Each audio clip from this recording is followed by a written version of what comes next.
কি ব্যাপার, সেই কখন থেকে এদিকে হাত দিয়ে রাখছেন? আসলে প্রথম প্রথম তো তাই একটু লজ্জা করতেছে, আর বুকের ভিতরে খালি দুকুর দুকুর করতেছে। আমি তো ভাবলাম আপনি অনেক সাহসী, যে বলবেন কিংবা এসে ডায়লগ দিবেন যে হাতে রাখো হাত, ভেঙে ফেলবো কাকুলি ফার্নিচারের খাট।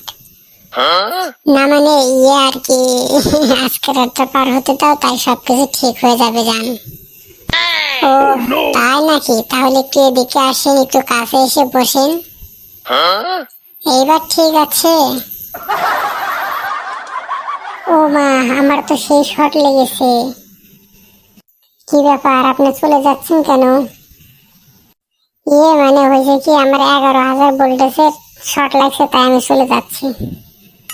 ও দাঁড়ান, তাহলে আপনার সাথে আমিও যাব। না মামুনি বাঁচাও, আমি এখান থেকে চলে যেতে চাই।